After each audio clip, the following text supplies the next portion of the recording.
Hola, muy buenas tardes. Nuevamente estamos acá para hacer un resumen de la primera sesión del taller para el manejo de las emociones. Esta vez es una adaptación online de un taller que realizábamos de manera presencial, pero en honor a adaptarnos a la pandemia, a estos nuevos tiempos, lo hemos realizado de esta forma, de tal forma de que los usuarios puedan revisar el material en cualquier momento y en la comodidad de su casa o de su celular. Bien, los objetivos de este taller tienen que ver con el brindar un espacio de conversación y aprendizaje, el comprender el papel de las emociones en nuestra vida, pero también comprender la relación emoción-pensamiento, porque vamos a ver que hay una estrecha relación existente entre nuestras emociones, pero también los pensamientos. Y vamos a ver que estos dos pueden coexistir tranquilamente, beneficiando nuestra salud en todo sentido. Vamos a aprender, y este es como el principal objetivo de este taller, técnicas y estrategias para regular nuestras emociones negativas. Negativas entre comillas porque en realidad no hay ninguna emoción negativa. Todas las emociones son naturales, son normales y nos están diciendo, nos están dando alguna información acerca de lo que nos está pasando. Lo importante es poder atender, poder escuchar estas emociones y saber que algo quizá en nuestra vida no está yendo tan bien. Además, vamos a practicar algunos ejercicios de respiración consciente y de relajación, es decir, vamos a practicar ejercicios de respiración, pero de una manera consciente, pero también muchas técnicas de relajación. Hay muchas técnicas, vamos a practicar algunas, pero también vamos a conocer otras que ustedes puedan realizar en la tranquilidad de su casa. Bueno, como ustedes saben, las emociones son naturales, son normales. Todos a lo largo de nuestra vida y a lo largo del día también tenemos emociones, ¿verdad? Algunas son positivas, otras son negativas o nos hacen de alguna forma cambiar nuestro estado anímico, nos ponen mal, pero todas al final de cuentas nos dan una información y es importante que podamos escucharla. Bueno, las emociones se manifiestan en nuestro lenguaje verbal, pero sobre todo en nuestro lenguaje no verbal. Es decir, decimos más con nuestro cuerpo, con nuestros gestos, con nuestro tono de voz, con nuestras posturas, que con las palabras mismas. Quizá eso no lo sabían, pero bueno, es un dato bien interesante que el 70% de nuestra comunicación resulta no verbal. ¿Ya? Bueno, eso se puede ver claramente en estas diversas expresiones faciales que pueden ver en este compendio de fotografías, ¿verdad? Es muy diferente el caballero que está aquí arriba, por ejemplo, al extremo izquierdo, que esta niña que está acá al otro extremo, ¿verdad? Tienen expresiones totalmente diferentes, al igual que este señor que está acá en el centro o esta pareja que se ve aquí abajo, ¿verdad? Quizá no sé si se nota mucho. Bueno, son diferentes emociones que se visualizan, que se pueden ver, que se pueden reconocer en sus expresiones faciales, ¿verdad? Pareciera claro que este caballero tiene una expresión muy distinta por los ojos, por la boca, a este otro caballero, ¿no? Bien.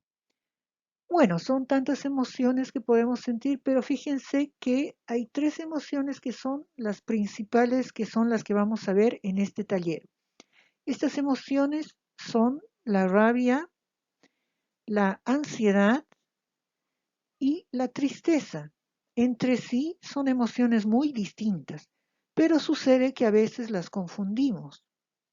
Entonces, de repente uno puede sentir que está con rabia, pero en el fondo tiene miedo, o que está con mucha ansiedad, pero en el fondo puede ser que tenga rabia, una rabia que está contenida, que no se expresa. Entonces es importante, lo primero, aprender a reconocer nuestras emociones, ¿ya?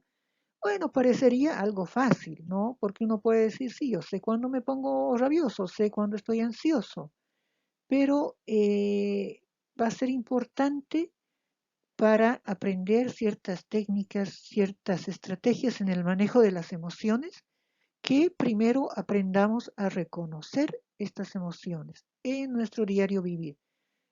Que esto también pasa por darle un grado o un valor correcto.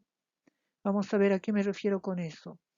No todas las emociones tienen la misma intensidad, ¿verdad? Algunas son más intensas que otras, entonces hay algunas que pueden pasar, pero otras va a ser necesario que aprendamos a regularlas. ¿Ya? Vamos a empezar entonces ya nomás con el tema de la rabia. Bien, como este es un video grabado, quizá puedan surgir algunas consultas, algunas dudas. Lo que les voy a pedir es que tomen nota y podamos resolverlas al final del video de la grabación o en una reunión conjunta. ¿Ya? Bueno, les decía entonces que vamos a primero definir estas tres emociones, que son las principales con las que vamos a trabajar. ¿Ya? La rabia, la ansiedad y la tristeza. Entonces, vamos viendo. Acá tenemos una fotografía de un caballero, un señor, que tiene ciertos gestos que ustedes seguramente pudieron reconocer en los ojos un poco saltones, en la boca de cierta forma, en las manos. ¿Cómo siento la rabia? ¿Dónde la siento? ¿En qué parte del cuerpo? Es importante que uno pueda reconocer en qué parte del cuerpo siente esa rabia. ¿Qué le pasa a uno en el cuerpo? Bien, ¿cuáles son las señales cuando sentimos rabia? Hay una tensión muscular, ¿verdad? Pareciera que hay parte del cuerpo se tensa. Esto a veces se expresa en las manos o a veces también en la mandíbula. Uno siente como que la aprieta, ¿verdad?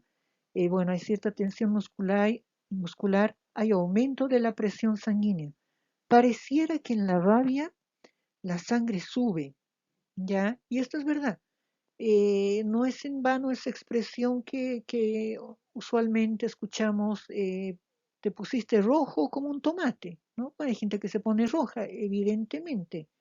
Es porque evidentemente la sangre sube hacia la parte superior del cuerpo. Hay una descarga de adrenalina, esta sangre, esta presión justamente va a hacer que se descargue una sustancia química del cuerpo, que es la adrenalina, que nos da como cierta sensación de poder. Hay un ligero temblor también y hay la verborrea, que es como hablar muy rápido y golpeado y sin que el otro pueda hablar y muy fuerte a veces y no deja hablar al otro. Eso es la verborrea. Y uno no para de hablar así, ¿verdad? Ya. Pero también hay desconfianza. Ya hay ciertos procesos psicológicos como una baja capacidad para pensar. Uno no piensa bien, uno se fija solamente en lo malo de toda la situación, no solamente se fija, se enfoca en lo malo. Y hay una sensación de daño. Uno siente que los demás le quieren hacer daño. Pero ojo, puede que eso no sea verdad, porque es una sensación de uno, una sensación de uno nomás. O sea que puede que a la luz de los hechos no sea tan verdad. Y hay una conducta descontrolada, ¿verdad? Esto todos son las señales que nos pueden decir, que nos alertan que estoy muy enrabiado, muy enojado y que puede llegar esto a una ira. Como vamos a ver acá, hay una escala de la rabia también, así como de la ansiedad, así como de la tristeza. Vamos a ver que hay diferentes palabras que definen a la rabia, pero que en sí tienen ciertas diferencias, ¿verdad? No es lo mismo hablar de molestia cuando digo me molestó, sí, pero se pasó, no fue tanto, que hablar de rabia, que bueno, enojo es un poco más, rabia es más que molestia, ira mucho más y odio es como una rabia que se va alimentando de a poco, de a poco, de a poco, ¿verdad? Con el tiempo puede convertirse en odio. Bueno, ojalá que no sintiéramos ese sentimiento, ¿verdad? Ya. Fíjense, claro, lo que les quería decir es que, claro, hay diferentes palabras que pueden describir lo que uno siente en relación a la rabia, pero que no todas son iguales, ¿no? Bueno, ¿qué pasa en la ansiedad? Bien, fíjense que en la ansiedad se dan otros síntomas. ¿Cómo siento la ansiedad? ¿En qué lugar del cuerpo siento los nervios? La ansiedad equivale a nervios, ¿verdad? Y los nervios, ansiedad, equivalen a miedo. ¿Ya? Detrás de la ansiedad está el miedo. En la ansiedad, por el contrario, hay una tensión, pero es diferente, ¿verdad? También hay palidez, porque pareciera que la sangre baja, al contrario de la rabia, en la ansiedad sucede que la sangre baja y por eso, claro, no viene la expresión esta que dicen, ¿qué te pasó? Te pusiste blanco, blanco como una hoja, como un fantasma, ¿no? ¿Qué te pasó? ¿Qué es lo que viste? ¿No? También hay sudoración, sudoración en las manos, palpitaciones también se sienten, temblores, tic nerviosos también suelen suceder, el morderse las uñas, comerse las uñas es un tic nervioso, por ejemplo, ¿verdad? Hay ese dolor de estómago tan incómodo que uno siente cuando está ansioso. El miedo o digo, la ansiedad es sobre todo miedo, vergüenza, pánico también, ¿verdad? Hay desorientación, hay sensación de confusión también, hay ganas de arrancarse, porque al final fíjense que, bueno, todo es muy, muy lógico, ¿no? Así como en la rabia uno siente como que la energía se va para arriba, la sangre se va para arriba, es como uno está dispuesto al ataque, ¿no? Por eso es que empuña las manos, le cambia la cara, eh, por el contrario, en la ansiedad pareciera que la sangre baja para activar las piernas, ¿verdad? Y para salir arrancando, efectivamente, porque tiene miedo. Bueno, es como el resabio que tenemos de todo lo que son el reino animal, ¿verdad? Al sentir miedo, un animal escapa. Pero bueno, nosotros como seres humanos no siempre podemos hacer eso, pero sí se da el bloqueo mental, que uno se puede quedar a veces paralizado, ¿no? De miedo. Y se le olvida todo. Hay evitación también, indecisión, ¿verdad? Así todas estas, estos síntomas, por decirlo así, aluden a lo que es la ansiedad. Pero también pueden darse conductas adictivas, ¿no? Algunas personas me decían que de repente cuando sienten ansiedad les dan por comer mucho o por fumar mucho también, o por beber. O sea, todo lo que se ha hecho en exceso puede ser una adicción, ¿no? Y en esto también entra lo que es el juego en exceso, las compras en exceso también, todo lo que puede ser una adicción y que nos proporciona cierta tranquilidad, pero es una tranquilidad que se esfuma también muy rápido, ¿no? Eh, y todo lo que son las compulsiones. Ya, eso era dentro de lo que, todo lo que nos describía la ansiedad. ¿Cómo siento la tristeza? ¿Dónde la siento? ¿Qué hago cuando estoy triste? ¿Qué dejo de hacer?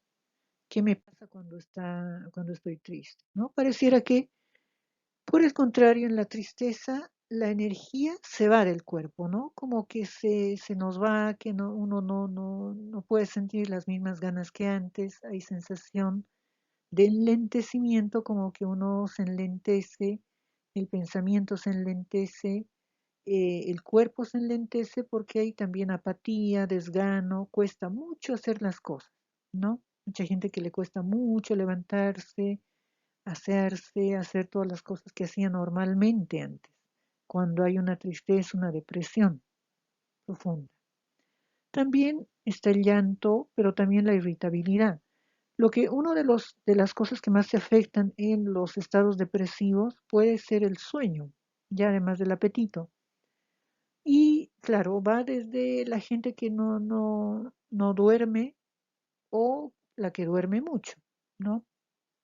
Lo importante es que el sueño se altera. Entonces, cuando uno tiene insomnio, es como peor, ¿no? Es como que vienen más pensamientos negativos que se aumentan más, digamos, este estado depresivo y es como un círculo vicioso donde se aumenta más los pensamientos negativos. En ese sentido también pueden haber otros factores como la culpa, la desesperanza, que sobrevienen en situaciones de tristeza, de pena, de profunda tristeza, que ya estamos hablando de depresión. Más adelante vamos a ver, vamos a distinguir lo que es pena, tristeza de depresión, porque suele suceder que a veces hablamos con mucha facilidad de que estoy deprimida o tengo angustia o tengo una crisis de pánico, cuando en realidad la gente no sabe exactamente a qué se refiere eso, ¿no? Que a veces estamos hablando de cuadros psiquiátricos, ¿no? Y en esos casos es necesaria una intervención psiquiátrica o farmacológica. Entonces, hay que saber distinguir eso también, lo que es tristeza, lo que es pena, lo que es nostalgia y lo que es una depresión, ¿ya? Bueno, lo malo de la tristeza es que se da mucho sentimiento de autodesprecio, desconfianza también, egocentrismo en el sentido de aislamiento, ¿no? Uno se aísla de los demás, pero eso empeora también el cuadro, ¿verdad? Puede haber evitación también, bajo rendimiento. Fíjense, claro, que en la depresión lo que se afecta también es la concentración. Hay una falta de concentración, una falta de atención también, que eso también redunda o va a influir negativamente en lo laboral, ¿no? Entonces uno no puede trabajar como antes. Y eso hace que también se den muchas licencias, que es un problema recurrente. Bien, vamos a hablar de lo que es entonces, vamos a hablar entonces de lo que es el poder equilibrar tanto nuestras emociones, pero también nuestra razón o nuestro pensamiento. Y esto tiene que ver con el concepto de inteligencia emocional. ¿Ya? Seguramente ustedes han escuchado hablar de este concepto en psicología que alude a lograr cierto equilibrio entre el corazón y la cabeza, es decir, entre las emociones y la razón o los pensamientos, para poder resolver mis problemas, relacionarme mejor, es decir, con una mayor inteligencia emocional mis relaciones van a mejorar, pero también voy a ser más perseverante en mis objetivos, porque no solamente voy a utilizar ese empuje, esa pasión que me dan las emociones, pero también la razón, para poder decidir más acertadamente, para poder hacer mejores elecciones y eh, y al final esto redunda en un concepto también nuevo que es muy, muy interesante, muy bonito, que tiene que ver con la mente sabia. Ya el poder utilizar tanto las emociones como la razón para lograr tener un mejor equilibrio, una vida más tranquila, más en paz con uno mismo. Bueno, entonces, se puede lograr este equilibrio, sí, pero exige ciertas cosas. Exige autoconciencia, es decir, estar consciente de nuestras emociones, pero también de nuestros pensamientos y también del momento actual.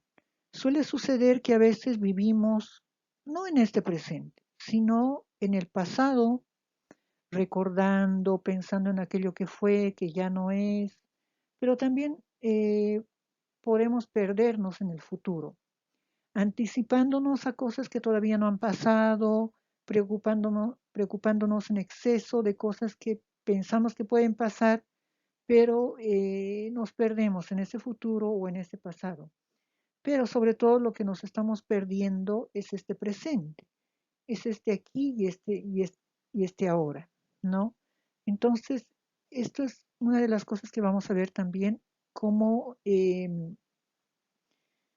centrarnos en el presente, en el aquí y en el ahora. Y bueno, este trabajo no se logra de un día para el otro, pero sí nos exige harta perseverancia en el trabajo de la autosuperación. Bueno, recapitulando entonces lo que hemos visto, las emociones son normales y nos dan cierta información o alerta de que algo nos está pasando. ¿verdad? Entonces es necesario que aprendamos a escuchar a nuestras emociones porque nos dan información. Pero también vamos a, claro, porque cuando las emociones se desbordan, pueden afectar nuestro bienestar, nuestro funcionamiento en general, nuestras relaciones, cuando no sabemos regular nuestras emociones. Ojo que no estamos hablando de ocultar o controlar o tapar estas emociones, o como un poquito como el dibujito acá, o sea, mostrar una cosa por algo que no estamos sintiendo realmente, ¿ya? Lo primero para poder manejar nuestras emociones, bueno, a veces nos dominan, es saber primero identificar y distinguirlas oportunamente, ¿ya? Más allá del ejercicio que hacíamos bueno, lo que les mostraba de cuáles son las señales, los síntomas que nos hablan de rabia, de ansiedad o de tristeza, vamos a hacer algunos ejercicios escritos que nos van a ayudar a tener un mejor registro de lo que nos pasa. Pero no solamente de lo que nos pasa, también de lo que pensamos en el día a día. Si uno pudiera observar todo lo que piensa en el día a día, todos los pensamientos, y pudiera escribirlos y uno después los revisara, los analizara, quizás se daría cuenta que en el día a día tenemos muchos pensamientos negativos. Y ustedes saben que los pensamientos atraen acciones. Aquello que uno más piensa termina haciéndose realidad, ¿no? Entonces es importante también que observemos y podamos manejar nuestro pensamiento. Bien, entonces ese es como el resumen de esta primera parte y lo que viene para concluir esta primera sesión es una práctica de respiración, pero esto se lo va a ver en otro video. Entonces, lo que quería, claro, como les decía, si tienen dudas, consultas, la vamos a ver, claro, cuando estemos en una sesión como más presencial. Este solamente era un video resumen, espero que se haya captado la idea general de cómo va a ir este taller, de la importancia de las emociones, de saber escucharlas y vamos a ir en ese sentido. Primero vamos a trabajar entonces con algunas técnicas que son para las tres emociones, luego vamos a ver técnicas específicas para el tema de la rabia, luego para el tema de la ansiedad y finalmente vamos a ver el tema del manejo de la tristeza o depresión. Bueno, con este video entonces espero que se haya entendido, se haya resumido bien la idea y en la próxima sesión vamos a empezar a ver las técnicas ya y particularmente las técnicas relacionadas con la rabia. Bueno, eso es todo, chiquillos, entonces aquí le doy la pausa.